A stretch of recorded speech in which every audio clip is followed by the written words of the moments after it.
What's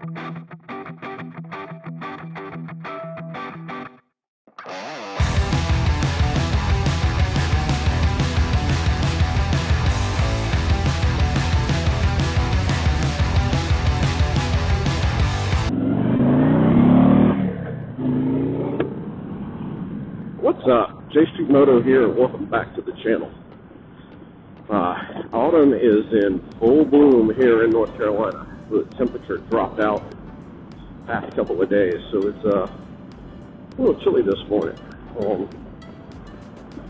And that kind of brings me to what I was going to talk about today, honestly. I'm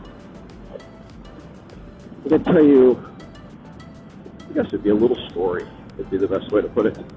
Call it story time with J Street Moto while we're riding around. So, back in, 2016, when we moved into the house that we're in now, the first people I met when I moved into the neighborhood that I'm in lived right across the street from me, and it was this older couple, Gary and Manny. And I mean, when I say the first people we met, the moving truck hadn't even shown up with our stuff. We had just closed on the house, and they came strolling across the street to introduce themselves. Just really genuinely cool people. Well, it turns out Gary was a biker. He had a beautiful, I want to say it was a 2010, 2011 Ultra, fully loaded out. I mean, this thing had everything on it you could imagine. And so, of course, like the motorcycle, we talked about that, and I had not gotten my bike yet, but, over time, we kind of became friends, and we'd hang out in each other's garages, having a couple of beers, whatever. Because Gary and Manny, they were both retired. And so I'd see them. We'd talk about, well, needless to say, when I bought my bike in 2017, when I got the Iron 883, as soon as I pulled up in my driveway on it,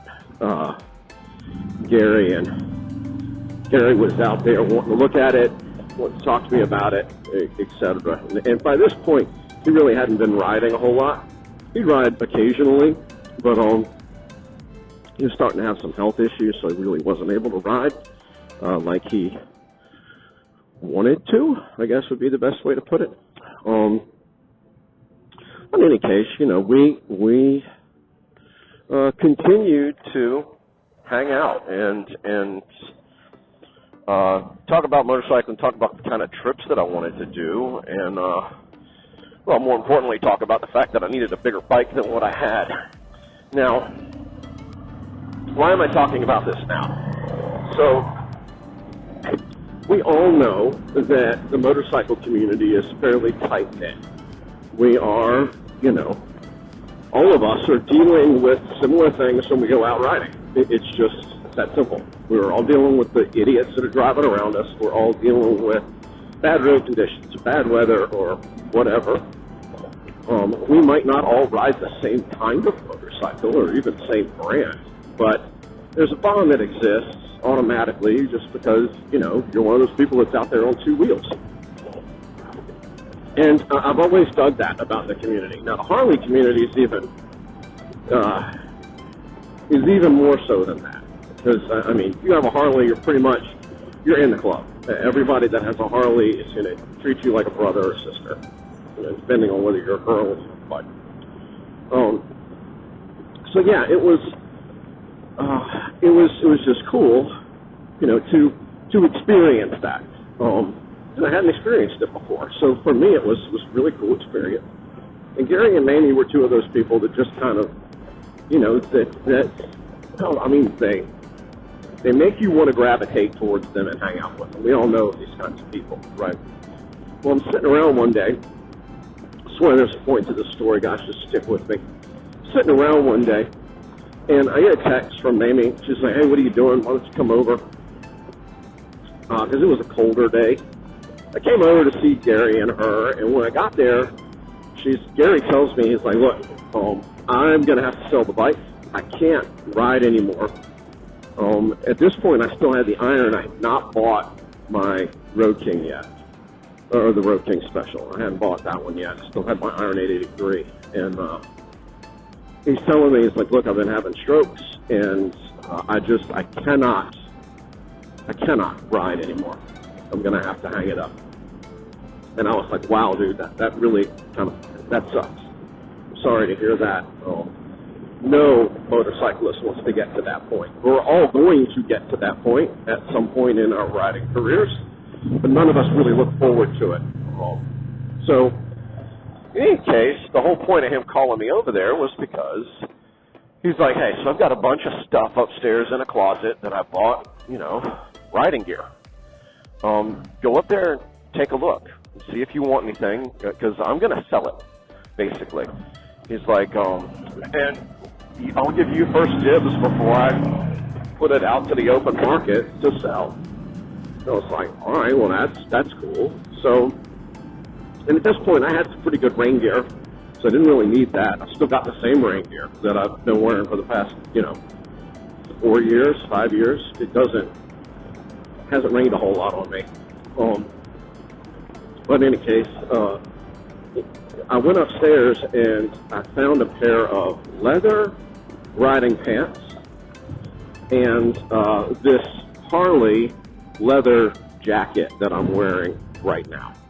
And it's by far one of the coolest Harley jackets I've ever seen, because it's older. It's on the older side, so it was vintage without them trying to make it look vintage, which was cool. So I get this jacket. I come downstairs with the jacket, with the pants, and picked up a couple pair of jeans, too. I was like, oh, well, I'll wear those. Came downstairs, asked him, I'm like, all right, dude, what do you want for all this? He just looks at me, and he says, you know what, you can have it. He says, I'd rather it go to somebody I know is going to use it than me sell it to someone who's just going to leave it hanging in their closet and never wear it. He said, I know that you are going to use this gear if I give it to you. He said, so, just think about me when you're out riding in the cold. And, so it's a cold morning. I had to put the leather jacket on this morning. Last week, I had to put the leather pants and the leather jacket on. And I thought about doing this video last week and ended up, talking about something else. So, decided I would tell you all that story today, this morning, while I'm out just, kind of putzing around before I get my day started. But yeah, every time I put the jacket on, I think of Gary. Unfortunately, to the community, Gary passed away a couple of years ago. By that time, he had relocated to Florida with his wife. They were living down there, and he lived a full life and he died peacefully. So that's it's kind of all we can hope for, I think, as human beings. But I still think about Gary. I think about Gary every time I put this jacket on, and certainly every time I put those riding pants on. I think about Gary when I take the long trips that I take, because he was gone. He had moved and wasn't around for me to talk to. By 2020, when I took the trip out to California the first time, I really went on one of the trips. Like I've been talking to him about it for years. I really want to ride the bike to the Pacific and back. Just he wasn't around for me to talk to him about that trip. I didn't get to, I went on shorter trips before then and was able to, talk to him about it, etc. But he wasn't here for that one. He wasn't here for any of the real long ones that we did. But, in a way, every time I take one of these trips, I have my leather coat with me. I have the leather pants with me, because you never know when the temperature's going to drop out from under you, and you're going to need to put on more clothes.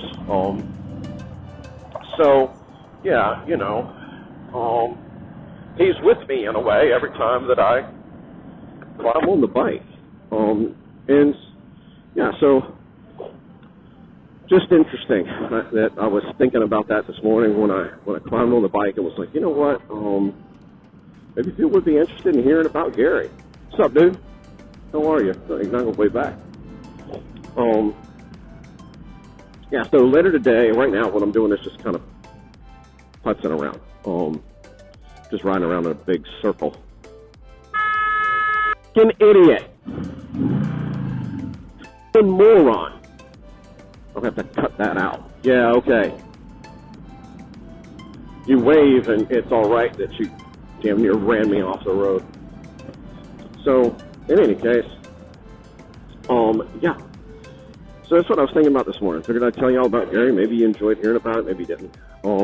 For those of you that missed the last video I released, I made some announcements about the channel. We are going to go to a 1 video a week release schedule versus 2. Part of that's out of necessity because, well, quite frankly, it's a lot of time and work to put these things together for y'all. It takes some time. It's not fast by any means, especially not fast for someone like me who is still learning how to edit video and audio. And we're getting into that time of the year where I'm still going to be riding, but not going to be riding quite as much. And that means there's less opportunity for me to, get content. There will be an installation video coming. If you've missed the last video, I am going to have to replace the clutch in Darla. After almost 63,000 miles, it is starting to slip on me in the higher RPM and torque range of 3rd gear.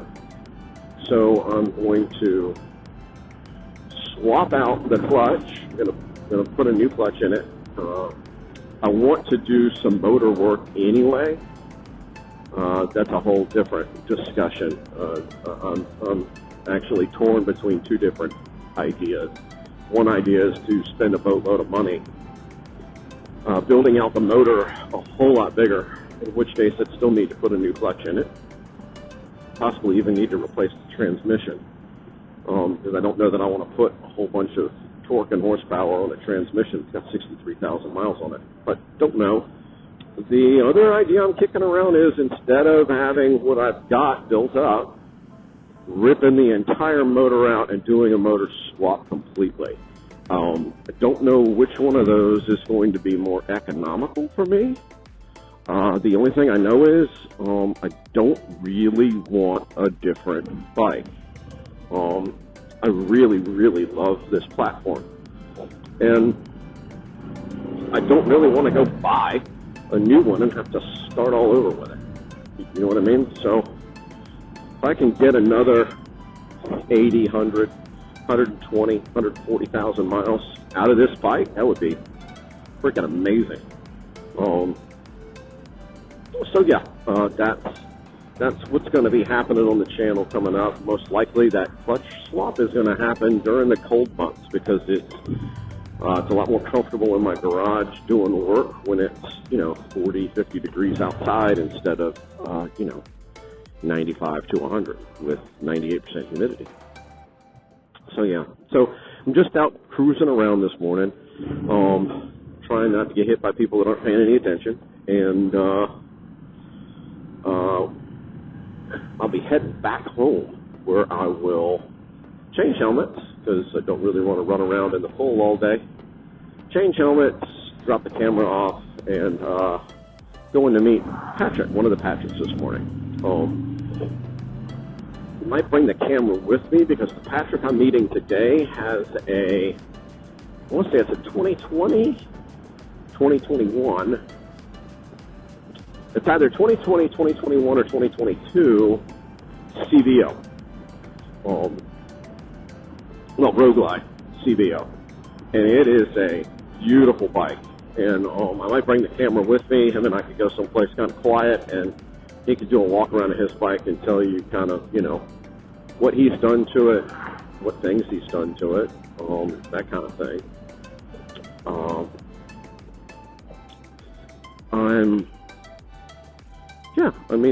That's pretty much it. It's a little bit of a dreary day, but I don't mind riding when it's overcast. I really don't.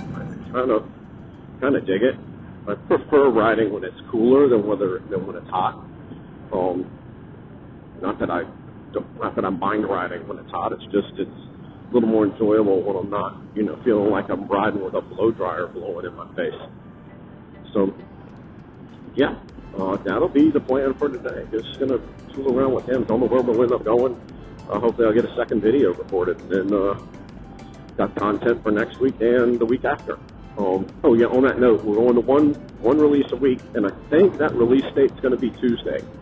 So every Tuesday I'll have a new video that comes out instead of Tuesday and Friday. I kind of like dropping them on Tuesday. I don't know. I'll have to experiment.